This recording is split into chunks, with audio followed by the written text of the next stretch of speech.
오늘 주시는 하나님 말씀은 전도서 4장 9절로 12절 말씀입니다. 두 사람이 한 사람보다 나음은 그들이 수고함으로 좋은 상을 얻을 것임이라. 혹시 그들이 넘어지면 하나가 그 동물을 붙들어 일으키려니와 홀로 있어 넘어지고 붙들어 일으킬 자가 없는 자에게는 화가 있으리라. 또 두 사람이 함께 누우면 따뜻하거니와 한 사람이면 어찌 따뜻하랴. 한 사람이면 패하겠거니와 두 사람이면 맞설 수 있나니 세 겹줄은 쉽게 끊어지지 아니하느니라. 아멘. 지난달에 잃은 양 찾기가 있었는데요. 목장 중에 아주 감동적이고 또 우리에게 큰 교훈이 될 만한 그러한 모범 사례가 있어서 오늘 우리 한 분 목자님을 이 시간에 먼저 초청해서 간증을 듣고자 합니다. 우리 박봉욱 집사님 나오셔서 간증해 주실 때 우리 박수로 환영하실까요?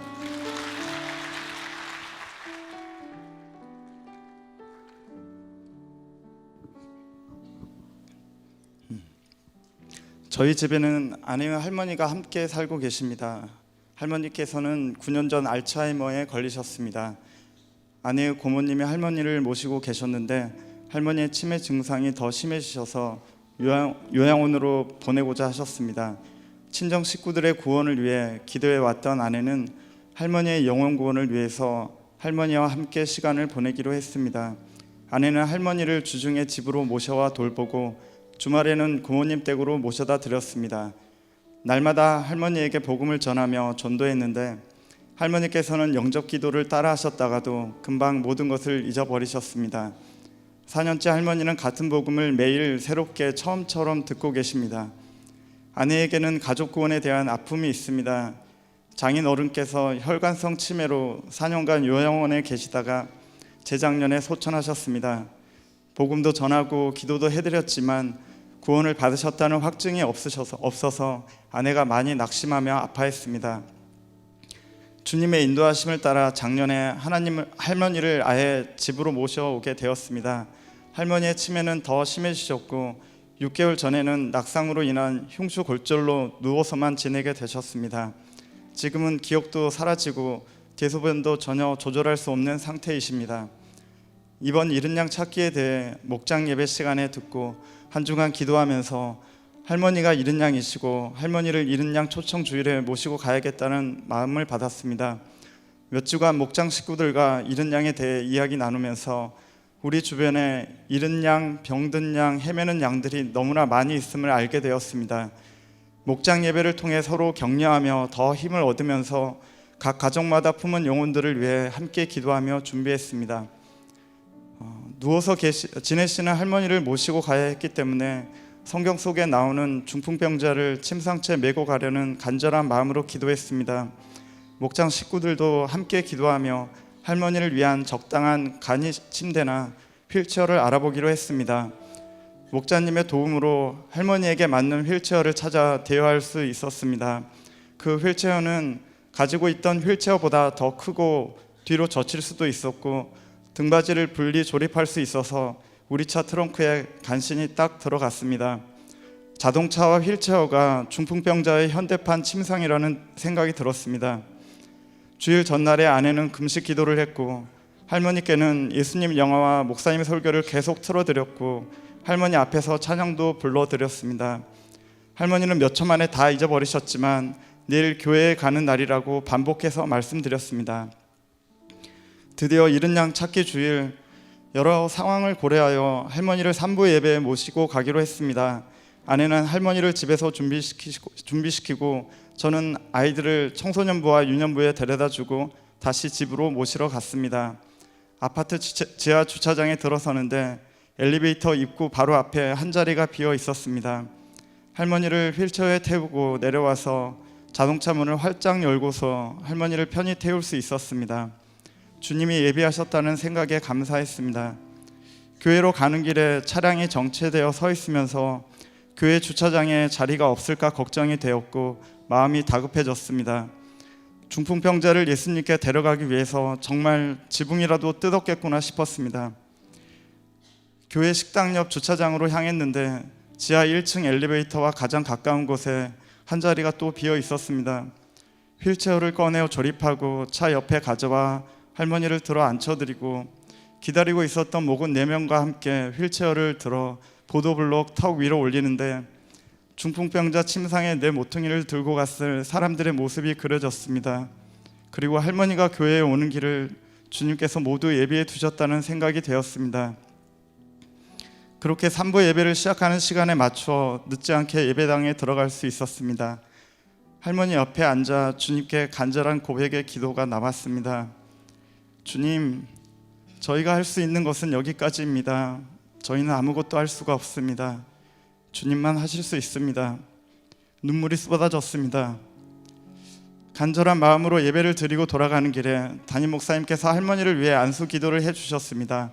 목장 식구들과 인사하며 할머니를 다시 차로 모시고 집으로 잘 돌아올 수 있었습니다.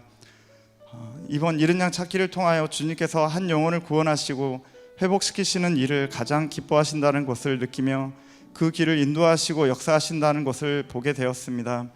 그리고 우리의 간절함을 넘어서는 주님의 영혼 사랑하심을 받아들이게 되었습니다. 할머니의 영혼 구원을 위해서는 분명한 대가 지불이 있습니다.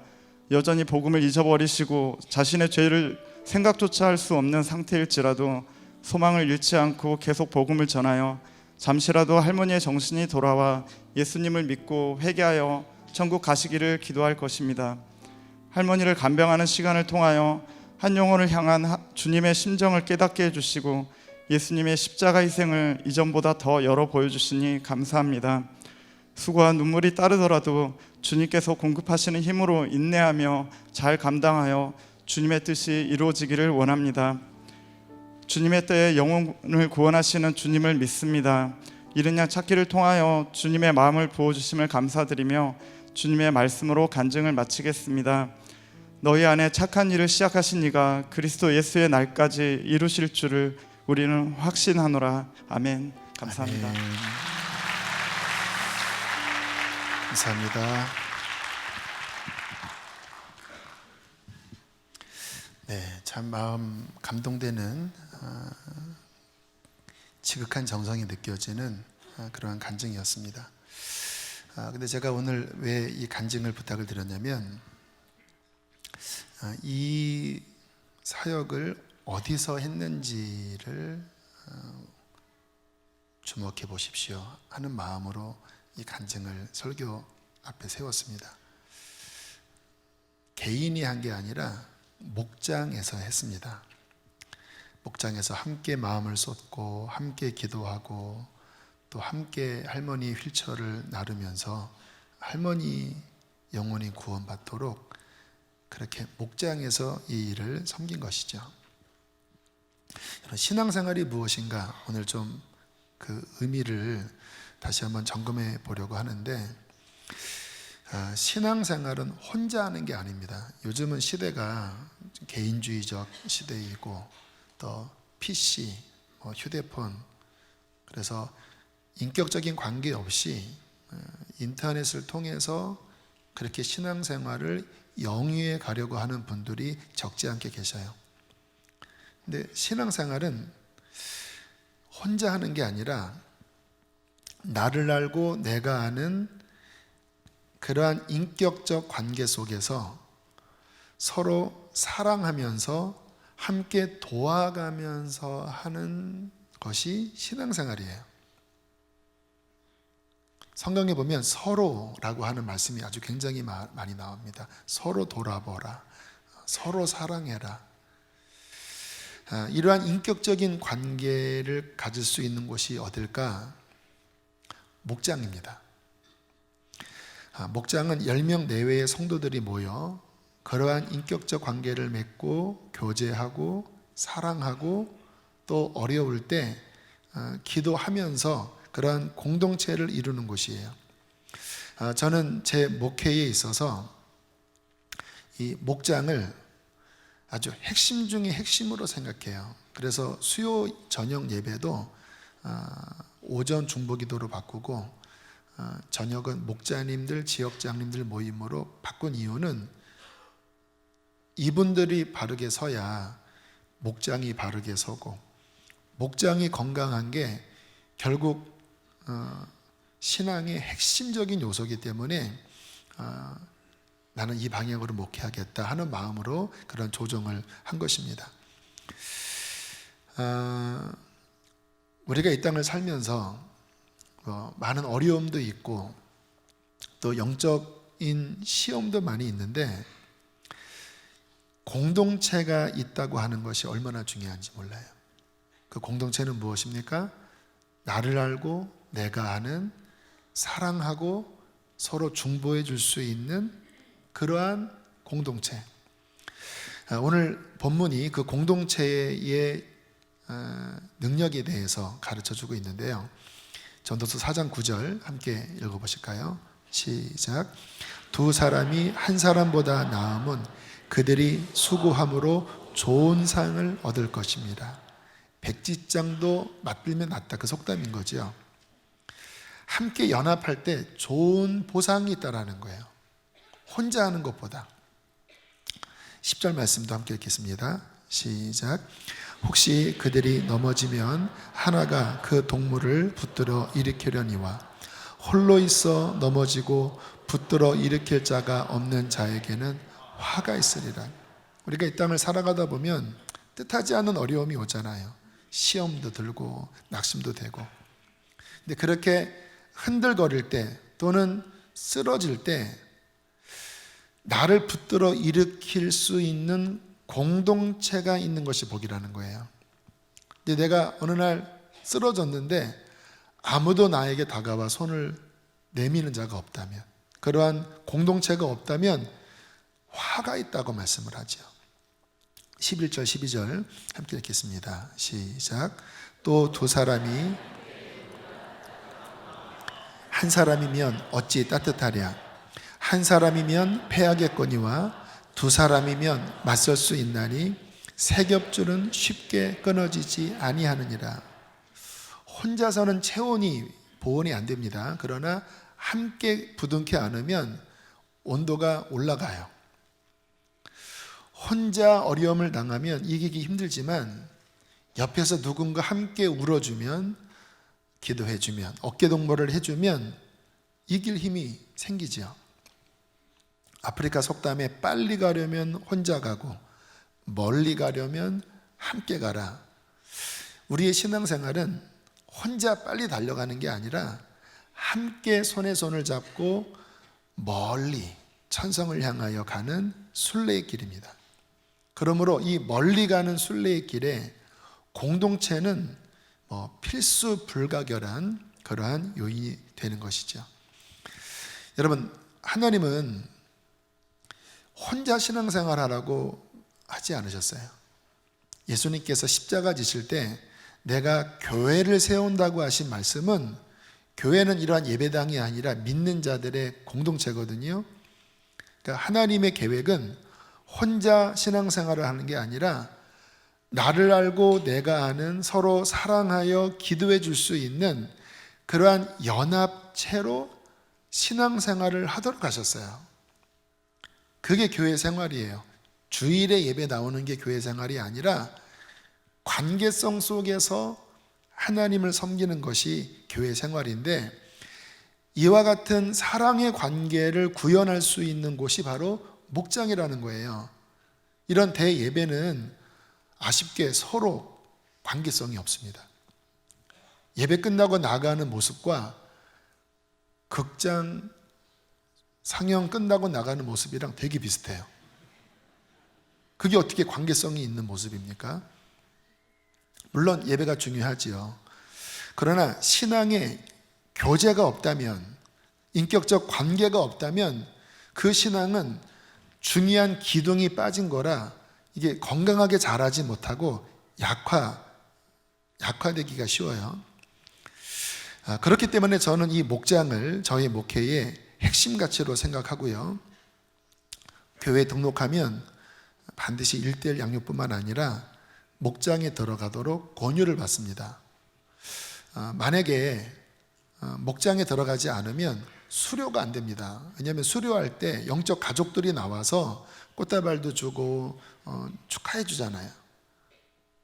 근데 우리 교회 등록교인이 됐는데 그러한 가족이 없다고 하면 저의 핵심적인 목회 방향에 들어오지 않았기 때문에 수료가 안 되시게 돼요. 그래서 많은 분들이 등록했다가 등록을 취소하는 경우도 가끔 있습니다.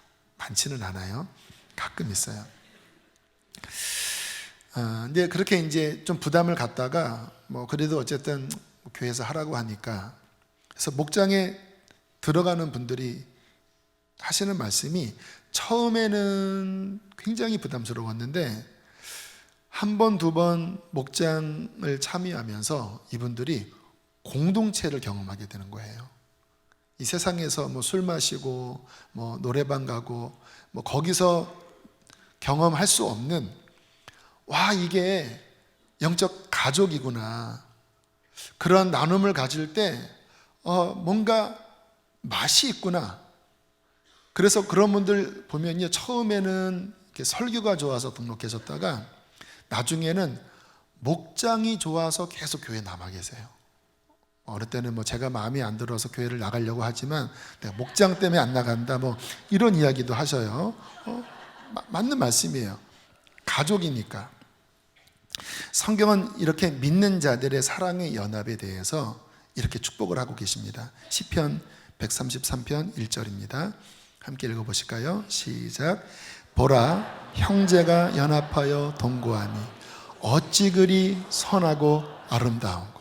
하나님의 눈에 믿는 이들이 사랑의 관계 속에서 함께 연합하여 서로 기도해주고 관계를 맺고 있을 때 그것이 얼마나 좋아 보이는지, 얼마나 아름다워 보이는지. 2절 3절도 함께 읽으실까요? 시작.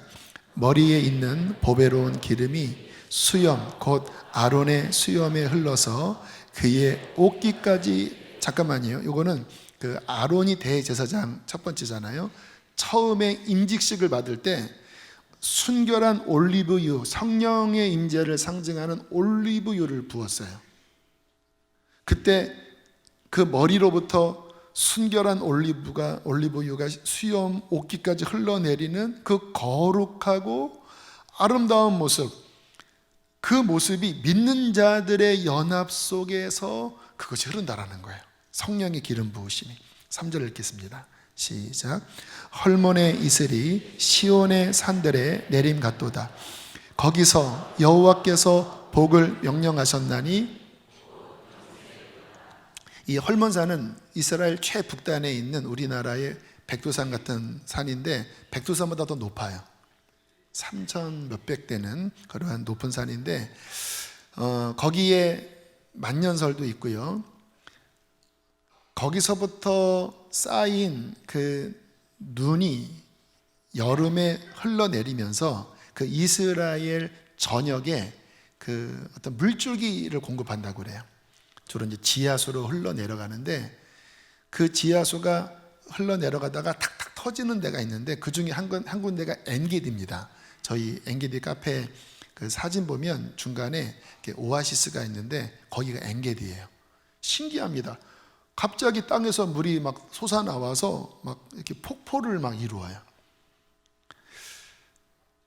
믿는 자들이 서로 연합하여 동거할 때 헐몬의 이슬이 이스라엘에 흘러서 거기에 영적 생명의 물줄기가 흘러가는 이러한 은혜가 믿는 자들의 연합 가운데 있다고 오늘 시편 133편은 말씀을 하시는 거예요. 자, 예수님께서 이 믿는 자들의 연합에 대해서 또 이렇게 말씀을 하셨습니다. 마태복음 18장 20절입니다. 시작. 두세 사람이 내 이름으로 모인 곳에는. 와, 이게 초대교회예요. 초대교회는 믿는 자들이 소그룹으로 많이 모였어요. 핍박이 많았기 때문에. 근데 두세 사람이 주님의 이름으로 모인 곳에 주님의 임재가 함께 하신다.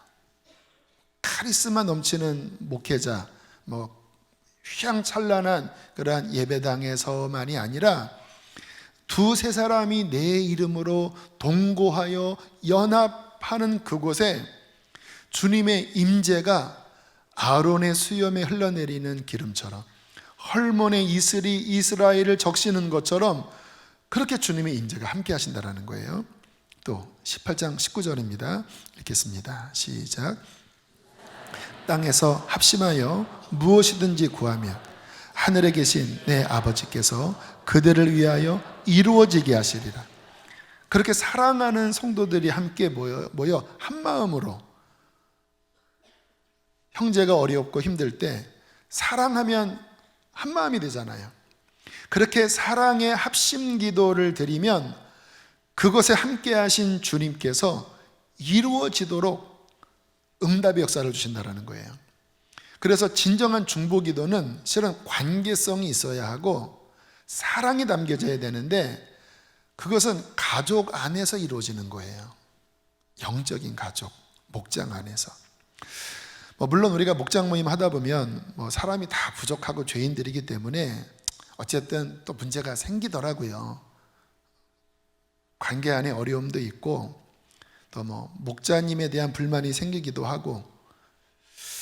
그러나 그러한 문제보다 유익이 훨씬 더 커요.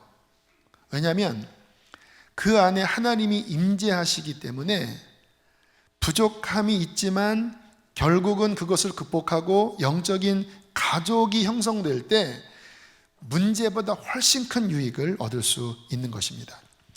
저희 교회는 참 감사하게 굉장히 많은 숫자가 목장 예배에 참여합니다. 교구에서 말씀하시는 거로는 한 7, 80% 정도 참여한다고 하는데, 이거는 엄청난 숫자예요. 보통 한번 모이면 최소 2시간에서 길게는 막 3시간, 4시간씩 그렇게 모이는데, 이제 불가피하게 가정에서 드릴 수 없는 그러한 분들이 이제 토요일 날 이렇게 지하 식당 쪽에서 이렇게 모이기도 하셔요. 제가 이제 설교 준비 끝나고 이렇게 식사하러 가면 이제 그 모임을 제가 이렇게 지나가다가 이렇게 봅니다. 그러면 이렇게 이제 기타를 치기도 하시고, 음식을 나누기도 하시고, 그리고 이제 식사하고 이제 다시 밤에 이제 다시 말씀 마무리 준비하러 또 가면 계속 모여 계셔요. 한 2시간, 3시간. 얼마 전에는 이렇게 보는데 참 기특하다라는 마음이 들더라고요. 젊은 가정이거든요. 매주마다 이렇게 토요일날 모이는 게 쉬운 일이 아니잖아요. 얼마나 찾아갈 곳도 많고 또 쉬고 싶고 하겠습니까? 근데 매주마다 그렇게 모여서 함께 그러한 시간을 갖는 이유가 뭘까? 분명히 유익이 있기 때문에 그래요. 내가 그 시간에 다른 곳에서 시간을 쓰는 것보다 여기에 와서 함께 교제하고 함께 예배하고 함께 나누는 이 유익이 다른 것보다 크기 때문에 사람들이 그렇게 참석을 하는 거거든요. 여러분, 우리 믿는 자들의 이 모임은 세상 모임과 달라요. 이것을 성도의 교제라고 하는데 성경적인 용어로 코이노니아라고 합니다. 코이노니아. 코이니나노가 아니라 코이노니아. 코이노니아는 뭐냐면요, 성경에 아주 중요한 단어인데요, fellowship 또는 sharing, 영어로 보면 그러니까 뭔가 이렇게 교제한다라고 하는 느낌인데, 더 성경적인 그 영적인 의미는 뭐냐면 믿는 자들이 함께 모여서 하나님의 말씀 그리고 성령의 은혜를 함께 나누어 성령의 은혜가 서로 연결되어 흐르게 하는 교제가 코이노니아예요. 아까 형제가 연합하여 동거함이 어찌 그리 아름다운고 헐몬의 이슬이 시온의 산들에 내린 것 같도다. 이게 코이노니아예요. 각자 하나님으로부터 받은 은혜들이 있잖아요. 개인의 은혜의 분량은 크지 않습니다. 그런데 연합하여 코이노니아가 이루어지면 그 은혜의 물줄기들이 서로 연결돼요. 그래서 내가 요 정도의 분량을 갖고 있었는데 함께 나누면요, 그게 서로 합쳐져서 풍성해져요. 그리고 두세 사람이 내 이름으로 모인 곳에 주님이 임재하신다고 했는데 뭐 기타 한 대만 가지고 하더라도 찬양할 때 하나님이 임재하셔요. 성령이 운행하세요. 그리고 사랑으로 기도할 때 그 안에 하나님의 생명력이 흘러서 회복의 역사가 일어나요. 그래서 한 주간 지치고 또 시험 들고 상한 마음으로 왔는데 코이노니아가 이루어지면 회복이 됩니다. 너무 좋지요. 그러니까 실은 몇 시간씩 하는 거예요. 오늘 본문에 혹시 그들이 넘어지면 그 하나가 동물을 붙들어 일으키려니와 홀로 있어 넘어지고 붙들어 일으킬 자가 없는 자는 화가 있으리로다. 그렇게 서로 붙잡아 일으킬 수 있는 그 영적인 공동체가 바로 목장의 코이노니아지요. 우리 교회에는 현재 182개의 목장이 있습니다. 저는 그 목장을 작은 교회라고 명합니다. 수지선한 목자교회의 작은 교회. 목자님들이 그 작은 교회의 목사님들이에요. 제가 처음 교회를 개척했을 때 주님이 제게 주신 감동이 생수의 강이 흐르는 교회를 세워라. 이 땅에 영적으로 목마른 자들이 너무 많다. 네가 앞으로 세울 교회는 생수의 강이 흐르는 교회가 되어 많은 목마른 사람들을 구원하는 그런 교회를 세워라. 이게 주님이 제게 주신 감동이었는데 제가 어제 이 말씀을 준비하면서 이 비전이 더 이렇게 구체적이 되도록 감동을 하셨어요. 그것은 뭐냐면 이제 각 목장이 동일한 비전을 갖고 각 목장이 생수의 강이 흐르는 목장이 되게 해라. 헐몬의 이슬이 시온의 산들에 내린 것 같은 거기에서 여호와께서 복을 명하셨나니 곧 영생이로다. 성령의 생명이 흘러 이 세상에서 지치고 상하고 힘든 자들이 그 안에 와서 그 생수를 마셔 회복되는 생수에 가는 강이 흐르는 목장이 되도록 그렇게 비전을 주님이 주셨습니다. 저는 그러한 목장 되기를 간절히 바랍니다. 저희 교회에 200명이 넘는 목자님들, 지역장님들이 계셔요. 여러분, 매주마다 그 목장 예배를 인도한다고 하는 것은 쉬운 일이 아니에요. 이게 영적인 책임은요, 그냥 세상적인 어떠한 그 책임과는 또 다른 차원의 부담이 있습니다. 왜냐하면 사람들이 이 영적으로 이렇게 눌려서 오잖아요. 지쳐서 오잖아요. 그들을 일으켜 세우려면 목자가 그것을 뚫어낼 수 있는 힘이 있어야 되거든요. 근데 목자도 솔직히 세상 살면서 쉽지 않잖아요. 그러니까 그 모임을 준비하고 인도하는 것은 쉬운 일이 아니에요. 또 뭐 목원이 안 나오면 어떤 목자는 내가 잘 못해서 그러나? 나를 싫어하나? 그 스스로 자책하는 그런 마음도 있고, 그러니까 더 기도하고 더 성경 보고 막 더 몸부림치면서 한 해 동안 정말 애를 많이 쓰시면서 목자 일을 감당을 해오셨어요. 저 같은 경우는 20살 때부터 목자직을 감당했습니다. 주님이 허락한 그러한 어린 양들을 제가 20살 때부터 섬겼는데, 감사하게 하나님이 저에게 목자의 심정을 부어주셨습니다. 그래서 양들을 보면 그렇게 안타까웠어요. 구원받지 못한 그런 사람도 주님이 보내주셨고, 또 그렇게 구원받았는데 신앙 지키는 게 너무 힘드니까 그 어린 양들이 막 버거워 하더라고요. 목자는 먹여야 되잖아요. 꼴을 먹여야 되잖아요. 쉴 만한 물가로 안 내야 되잖아요. 그런데 제 안에 영양이 부족하다 보니까 막 안타깝게 기도를 했어요. 여러분, 자녀가 하루 종일 쫄쫄쫄쫄 굶었고 집에 쌀이 없는데 학교를 보낸다고 하면 여러분 속이 어떻겠습니까? 학교 가서 공부도 해야 되고 뛰놀아야 되는데 줄 밥이 없어서 아침에 쫄쫄쫄 굶은 상태에서 보내면 아마 부모의 마음은 미어지겠죠. 제게 그런 마음이 있었어요. 이 어린 양들이 또 세상에 가서 부대껴야 되고 싸워야 하는데 오늘 이곳에서 영적인 양식을 공급받지 못한다면, 여기서 힘을 얻지 못한다면 어떻게 이들을 다시 세상에 보내나? 그러나 나는 실력이 없고, 그래서 하나님 앞에 막 매달려가면서 하나님 양식을 주십시오.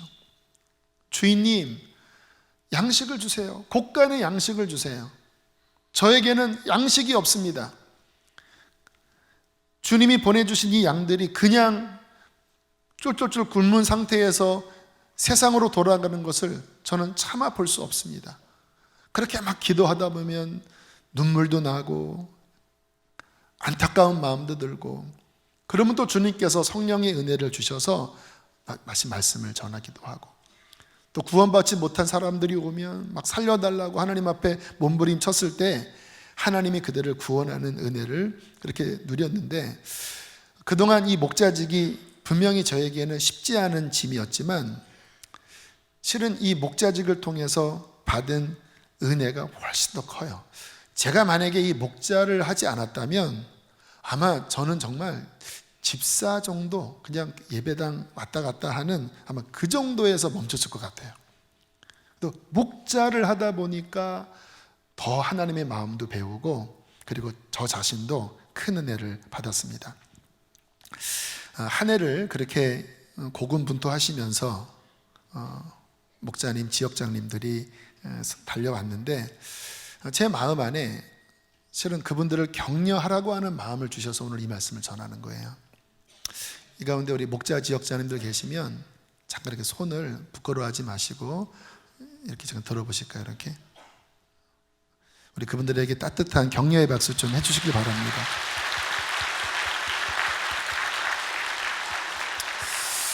네, 여러분 정말 격려해 주시고, 여러분 목장에 그 목자님들을 밥 한 끼라도 좀 사주시고,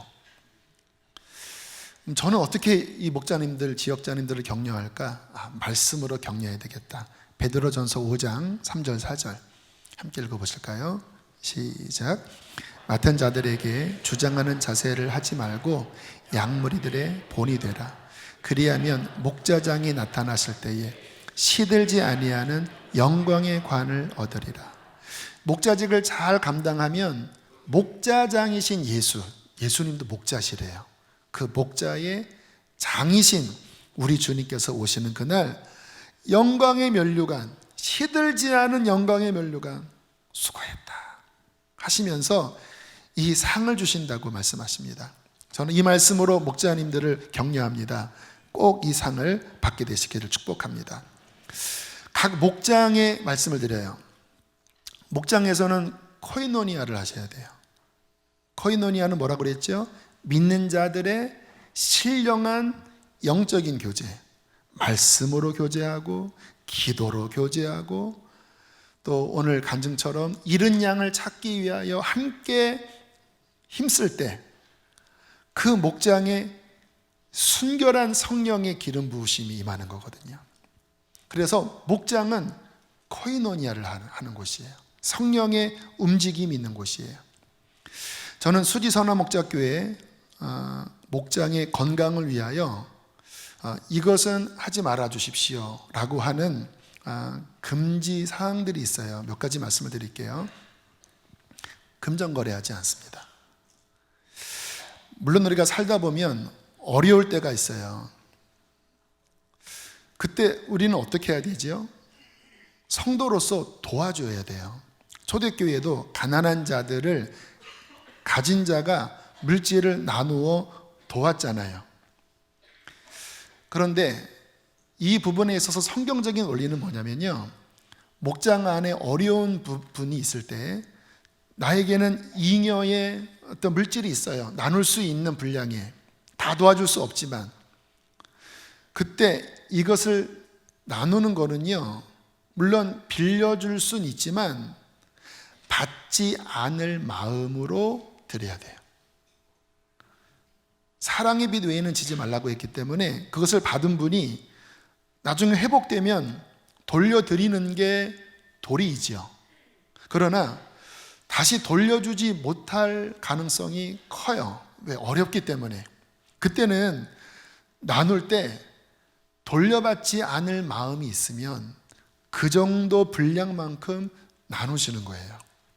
다시 돌려받으면 감사하지만 그러나 안 받아도 괜찮아요. 주님의 마음으로 흘려보냅니다. 이것이 성경적인 나눔이에요.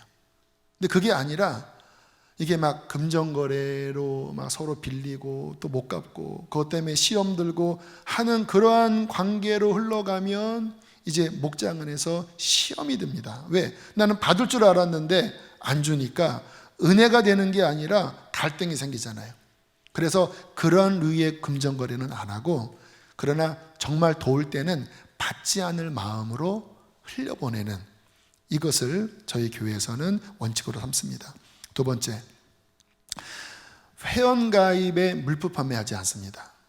요즘 그러한 류의 사업들이 많이 있죠. 괜찮습니다. 내가 개인적으로 세상에서 그 사업하는 것은 괜찮아요. 근데 목장이라고 하는 영적 공동체 안에서 그 관계 구조가 되면 사업 구조가 돼요. 그러니까 영적인 흐름이 아니라 이 사람이 나의 사업의 수단이 돼요. 그러면 성령의 임재가 그때부터 막히기 시작해요. 왜냐하면 순수한 코이노니아가 아니기 때문에. 그래서 저희 교회는 원칙적으로 회원 가입을 권유하는 물품 판매는 하지 않습니다. 혹시 그러한 일이 있다고 하면 제 말씀을 기억하시면서 우리 교회의 방침을 따릅시다. 정리하셔야 돼요. 세 번째, 목원들과 술을 먹지 않습니다. 가끔 그런 일이 있다고 그래요. 이렇게 끝나고 치맥을 가든지 아니면 목자방이 끝나고 안 돼요. 그거는 코이 니나노입니다. 그게 코이 니나노예요. 고스톱 안 됩니다. 점 10은 안 될까? 안 돼요. 세상입니다, 세상. 제가 말씀 끝나고 자 여러분 저랑 고스톱 할까요? 막 이렇게 하면 교회 떠나지 않겠습니까? 작은 교회잖아요. 세상이 들어와서는 안 돼요. 하나님 절대 기뻐하지 않고 나중에 면류관이 아니라 불을 내리실 거예요. 안 됩니다.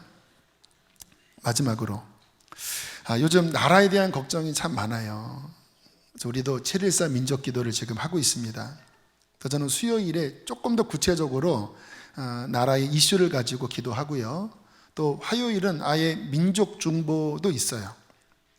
또 그러한 분들이 함께 단톡방을 만들어서 또 나름대로 열심히 해요. 그런 데서 하는 거는 괜찮은데 목장에서는 정치적 나눔을 하지 않는 것이 저의 목회 방침입니다. 왜냐하면 갈라져요. 목장은 여러 사람들이 오거든요. 초신자도 오고 믿음이 없는 분도 오고 또 나름 다양한 견해를 가진 분들이 오는데 그 안에서 내가 생각하는 어떤 정치적인 견해를 막 피력하다 보면 이게 진짜 코이노니아가 되는 게 아니라 그 순간 쫙 갈라집니다. 정말 쫙 갈라져요. 아니 목사님 비겁한 거 아닙니까? 여러분 교회의 우선은 영혼 구원이에요. 사람들의 심령이 살아나는 거예요. 그러면 그러한 일들은 우리 교회에서 그런 모임들을 허락했잖아요. 제가 또 축복하잖아요. 또 저도 일정 부분 하잖아요. 거기서 하면 괜찮아요. 왜? 그렇게 마음이 모아진 분들이 나라 위해서 기도하니까. 그런데 굳이 초신자도 있고 또 다른 견해도 있는 그러한 분들을 구원해내고 또 그러한 분들의 영혼을 다루어야 하는 그 목장 안에서 굳이 정치 얘기들을 끌어와서 하면 그때부터 마음이 다치는 분도 있고 나 여기 안 나온다 하는 분도 있고 상한 분도 있고 그게 하나님의 역사가 아니잖아요. 그래서 목장은 하나님의 말씀을 나누고 나라 위해서 기도한다고 하면 정말 하나님 이 나라를 긍휼히 여기시고 먼저 우리의 죄를 정결케 해 주십시오라고 하는 부분은 괜찮지만 내가 어떤 입장에서 이러한 부분들을 막 강하게 피력하고 또는 정죄하고 또 그러한 목장 단톡방에 또 그러한 것들을 막 올린다고 하면 그런 제가 생각하는 류의 우선순위에서 벗어나거든요. 그래서 목사님은 그런 목회 방향이구나, 그러한 분들은 여기에 따로 모아서 또 열심히 나가게 하고, 목장은 영적 가족으로 모든 사람들을 품을 수 있는, 그 영혼들을 구원할 수 있는 영적인 교제를 우선으로 하는구나 라는 부분을 여러분들이 이해하시면 아마 대부분 다 동의를 하시리라 생각합니다. 마지막으로 이곳에서 예배하는 분들에게 권유합니다. 혹시 목장이 없거나 또는 목장 들어가는 것을 여러 이유로 미루는 분이 있다면 2020년에는 꼭 들어가세요. 오늘 말씀처럼 가족이 있어야 합니다. 영적인 가족이. 내가 흔들릴 때 나를 붙잡아 줄 수 있는, 나를 인격적으로 아는 그분이 있어야 돼요. 저는 여러분을 개인적으로 이제는 잘 몰라요. 요즘 인터넷으로 신앙생활을 영위해 나가는 분이 계시는데, 그 인터넷에 그 목사가 탁 나와갖고 너 힘들지 이러지 않아요. 안 돼요. 인격적 관계가 있어야 합니다.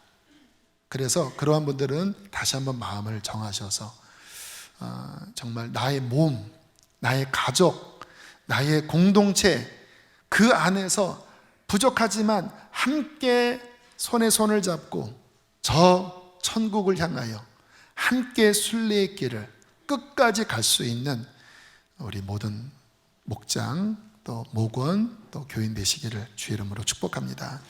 함께 이 시간 찬양 함께 드리시겠습니다.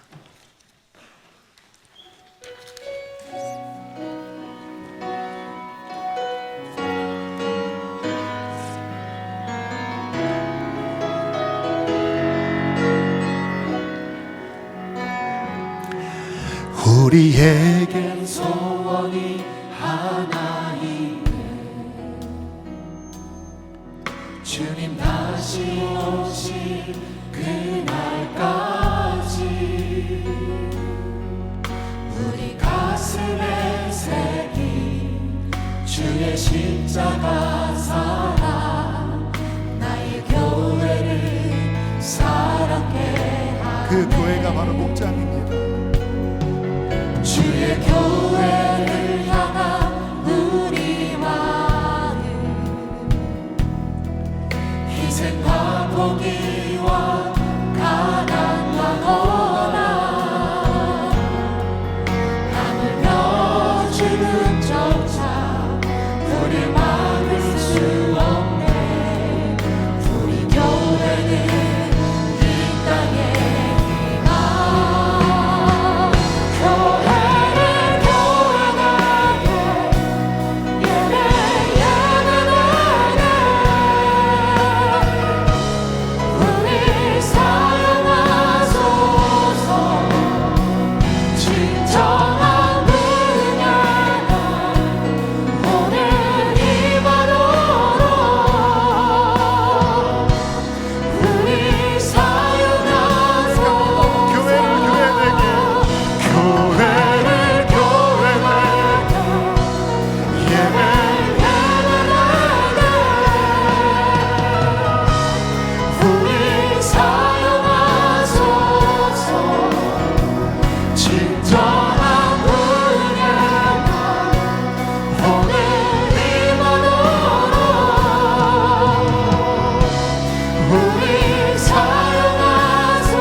기도하실 때 목장이 있는 분들은 하나님, 우리 목장이 생수의 강이 흐르는 목장 되게 해주십시오. 2020년 더 깊은 코이노니아가 있게 하여 주십시오. 목장이 없는 분들은 하나님, 나에게도 영적 가족을 주시어서 아름다운 공동체를 이루어 함께 천국을 향하여 가게 하여 달라고 이 시간 함께 기도하시겠습니다. 할렐루야.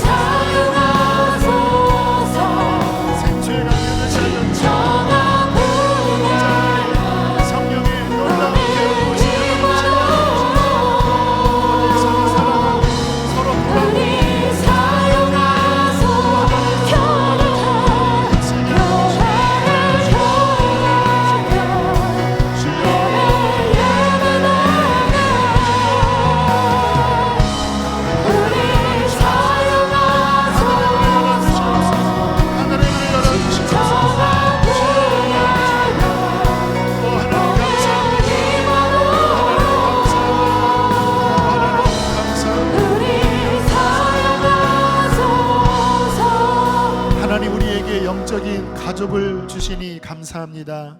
서로 사랑하고 서로 돌아보아 하나님 서로 격려하고 모이기를 힘써 우리가 코이노니아를 할 때 하나님의 나라가 그 가운데 임하는 것을 믿습니다.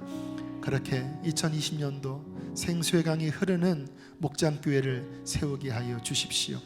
하나님, 아직 목장이 없는 분들이 있다면 주님, 그들에게 영적 가족을 허락하여 주시어서 함께 끌어주고 잡아줄 수 있는 그러한 공동체를 새해에는 꼭 허락하여 주시옵소서. 귀하님을 봉헌합니다. 기쁘게 허명하여 주시고 성도들의 한 주의 삶도 하나님의 능력의 손으로 붙잡아 주시옵소서. 이제는 우리를 죄에서 건지신 예수님의 은혜와 하늘아버지의 그 크신 사랑과 성령의 코이노니아가 오늘 이 말씀을 붙잡고 돌아가는 모든 이들의 목장과 심령 안에 충만히 함께 있을지어다. 아멘.